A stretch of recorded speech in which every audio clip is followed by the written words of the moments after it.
dokter yang melakukan visum, keterangannya mendukung dan memperkuat pembuktian. Jadi terkait korban ini ada dua visum memang, dua visum 2019 dan 2018. Keterangan ahli saling mendukung, gitu intinya. Jadi kami juga menghadirkan alat bukti surat baru dan tadi diperlihatkan di persidangan dikuatkan oleh ahli. Alat bukti surat ini apa Pak? Apa Saya rekam medis yang kemarin? Saya tidak bisa sampaikan. Kalau yang kemarin kata Pak Firdaus akan membawa rekam medis hari ini, jadi Pak? Ya, kami hadirkan rekam medis karena berdasarkan peraturan Menteri Kesehatan, jadi hakim memerintahkan jaksa penuntut umum untuk menghadirkan rekam medis. Jadi terkonfirmasi keterangan ahli dengan rekam medis yang dia buat. Pak, kalau dari pengacara kan katanya soal visum itu 2018 itu atas kasus lain Pak, gimana Pak? Ya, nanti hakim menilai ya alat bukti yang diajukan di persidangan itu sah. Ya, dinilai oleh hakim nanti dalam keputusan, dalam putusan. Gitu. Jalannya visum berapa lama Pak? Visum itu dengan kejadian? Ya, hampir setahun. Setahun lebih ya.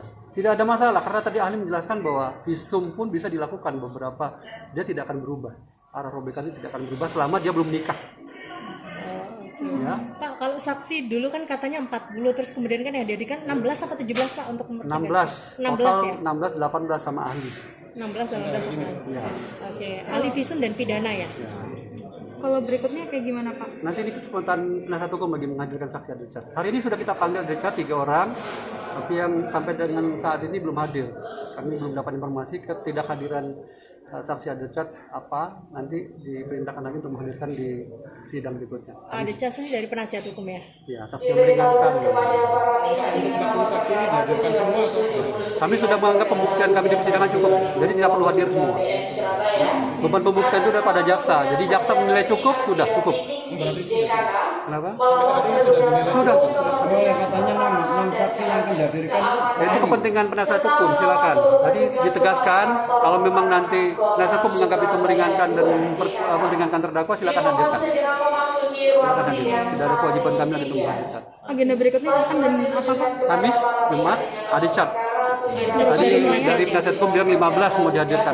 Silakan, ini waktunya penasihat hukum untuk mementahkan apa-apa yang kami dapat. Bukan ini dengan perlindungan anak apa kaitannya?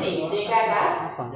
Berikut pasal 8182 Undang-Undang 35. Ini korban bukan anak-anak. Ya ini kan bukan anak-anak kan? Oh iya, korbannya dewasa. Sudah dewasa. Iya. Makasih Pak Firdaus. Tidak ada dakwaan kami juga undang-undang anak. Oke, siap. Makasih Pak Firdaus.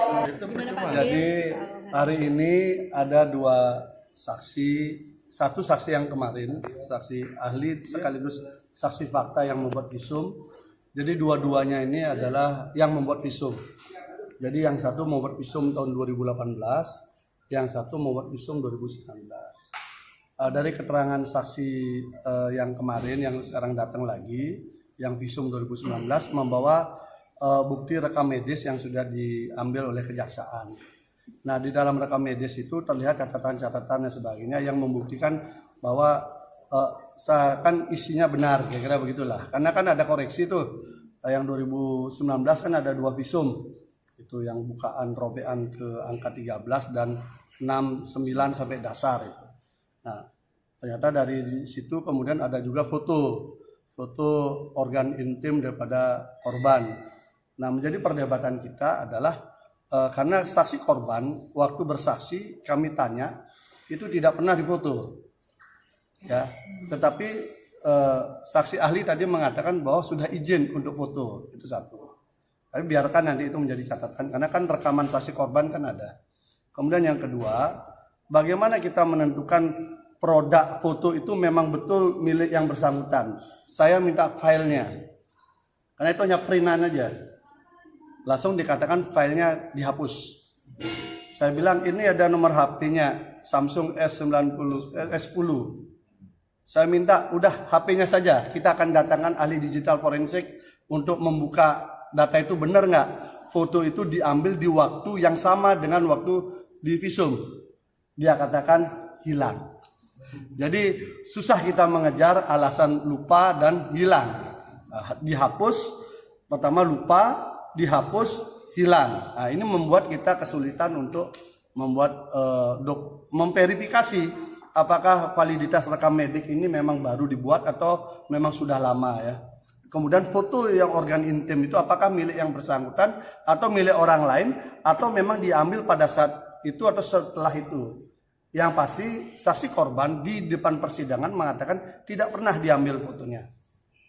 Itu saya sudah tanya lebih awal sebelum saksi ini akan hadir. Berarti Jadi tidak itu sinkron, Bang, ya? itu Tidak ada sinkron antara korban dengan keterangan. ya artinya tidak sinkron dia. Nah, tapi apapun itu kita hargai sebagai sebuah bukti. Nah, saksi yang kedua ini validitas soal visum tahun 2018. Saya tanya bagaimana SOP untuk membuat visum. Pertama harus ada korban yang melapor ke polisi. Kemudian polisi membuat surat dan sebagainya. Nah, korban ini kan melapor 2019. Oktober 2019. Visumnya itu Agustus 2018. Jadi setahun lebih awal visumnya dibandingkan korbannya melapor. Jadi ini menjadi perdebatan ini. Tapi alasannya karena polisi yang membawakan itu. Jadi dokter oke lah. Dokter tidak ngerti secara teknis laporan polisi. Tetapi secara pro justisia bahwa korban itu adalah baru divisum setelah dia melapor. Karena rujukannya kan ada pro justisia. Nah, tetapi ini setahun sebelum itu. Gitu. Jadi ini yang kita temukan.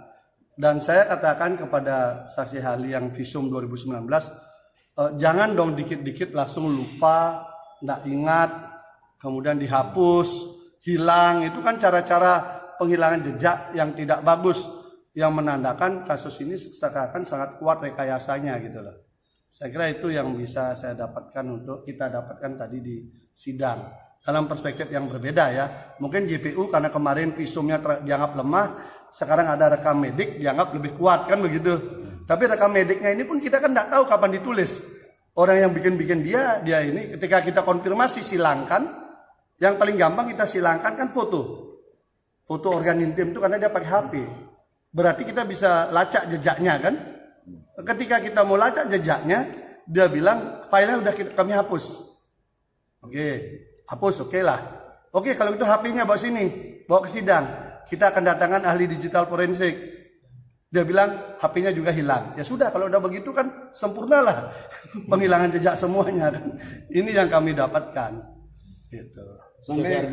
Dan standarisasi, saya tanya standarisasi visum itu memang harus dengan foto. Itu tidak ada. Itu inisiatif daripada masing-masing. Bang, menurut penilaian jenengan berarti lemah ya pembuktian dari beberapa. Nah, silakan dinilai ya. Artinya visum itu kan alat bukti surat ya. Visum itu alat bukti surat, sehingga kalau alat bukti suratnya tidak memenuhi asas validitas, biasanya menurut saksi hukum pidana kemarin mengatakan itu harus diabaikan.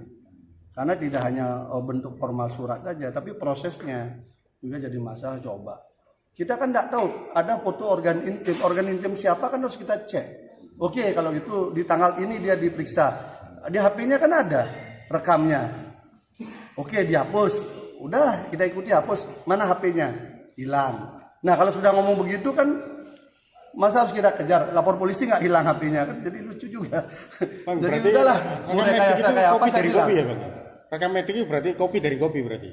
Enggak, artinya datanya seperti itu, pembuatan datanya seperti itu. Sampai saya bilang, tadi saksi ahli yang satunya mengatakan kami ini berada di dalam sumpah jabatan.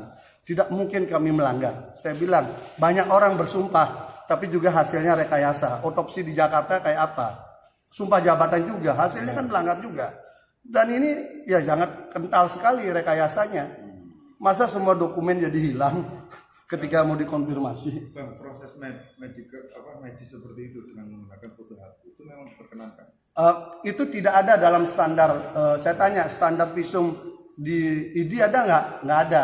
Itu inisiatif daripada masing-masing dokter.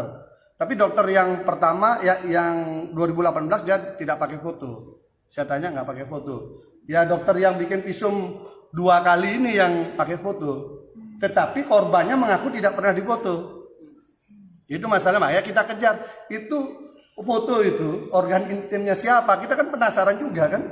Tapi katanya filenya dihapus, HP-nya hilang, ya dan lain sebagainya lah.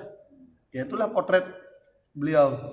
Sampai sidang 15 ini Mbak, yang merasa jadi korban itu berapa orang benarnya? Yang didakwaan hanya 1. dakwaan 1. Bang, kalau saksi ada charge yang besok dihadirkan ada berapa dan siapa itu? Itu ada 6 sebenarnya, ada 6, tetapi tadi JPU mengatakan sudah dipanggil, tidak datang.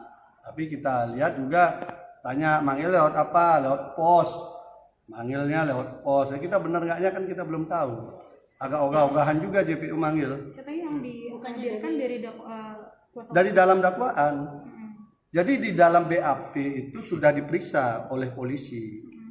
Nah, mereka ini ada namanya disebutkan di dalam dakwaan. Nah, itu yang kita kejar. Ini nama orang disebutkan di dalam dakwaan dalam sebuah rangkaian peristiwa yang melahirkan peristiwa pidana. Saya tanya, orang ini hadirkan dong. Kok nggak dihadirkan? Mestinya JPU bersemangat menghadirkan ini, mestinya. Karena kan menyempurnakan cerita kan. Tapi tadi dari JPU sudah selesai kan 16 saksi kalau dari JPU dan sekarang sudah gilirannya Pak Gede atau tim kuasa hukum untuk 15 saksi ada. Aturannya itu adalah apabila dia ada di dalam BAP, maka kewajiban JPU untuk menghadirkan atas permintaan kita. Tapi permintaan kita pun dasarnya jelas. Nama orang itu disebutkan di dalam dakwaan. Teman-teman bacalah di dalam dakwaan peristiwa yang kedua. Kan ada nama disebut itu. Nama itu nggak pernah dihadirkan. Kan aneh, saksi fakta tidak dihadirkan, saksi gosip banyak-banyak pakai baju LPSK. Ini apa gitu loh. Saya juga jujur aja saya komplain juga sama LPSK. LPSK segitu banyak dipakein seragam, semua testimonium diaudit tuh. Kemudian ada saksi fakta tidak dia urus. Kemudian ada staf ahlinya ikut-ikut bikin podcast menyerang klien kami. Ini LPSK sebagai apa gitu loh. Mau lembaga negara untuk melindungi saksi korban atau mau ikut membuat peradilan opini gitu loh. Itu saya juga sudah ada teman komisaris sana saya komplain juga. Bang, kok begitu gitu loh. Misalnya dari pihak JPU kan merasa cukup untuk menghadirkan saksi dan dari nama yang ada dalam dakwaan tidak dihadirkan kan. Ya, lucu ada lah. upaya Drop enggak peristiwa itu.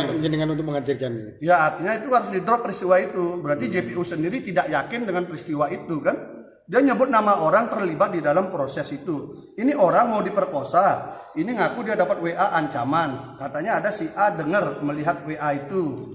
Ini tidak dihadirkan. Lalu dari si A ini kemudian dia minta tolong temannya mengantarkan korban ke lokasi. Ini tidak dipanggil juga. Nah lalu orang yang mengantarkan ini menemukan kepada C. Si C ini juga nggak dipanggil. Terus bagaimana kita menceritakan peristiwa itu fakta gitu loh. Itu masalahnya, makanya akhirnya hakim meminta itu dihadirkan. Itu kan logika sederhana. Kecuali JPU yakin itu drop saja peristiwa yang kedua. Kalau JPU mendrop peristiwa kedua kami nggak perlukan itu. Tapi karena JPU ngotot bahwa peristiwa itu ada, hadirkan dong orangnya. Masa orang yang terlibat itu dia tidak dihadirkan? Lalu orang yang mendengar cerita-cerita itu, yang istilah modernnya saksi gosip itu dihadirkan, kan lucu. Berarti Itu aja sih. Kamis nanti ada charge dari terdakwa Yang ada di dalam BAP, oh berarti bukan bukan yang kami hadirkan. Kami mungkin Senin baru menghadirkan saksi yang dari kami. berapa jumlahnya berapa? Kami mungkin bisa 15 atau 20 orang. Tapi lebih cepat lah. Dan itu Karena juga kami santri menceritakan juga, pengalaman peristiwa itu yang tahu-tahu peristiwa itu. ya Bang. Dari 15 itu juga Mungkin santri 15-20 juga, orang. Santri juga saksi yang meringankan. Macam-macam lah. Macam-macam. Macam-macam lah. Hubungan sama saksi korban atau sama terdakwa apa? Yang Apanya? 15 sampai 20. Oh nanti kan kita hadirkan, nanti kita tahulah.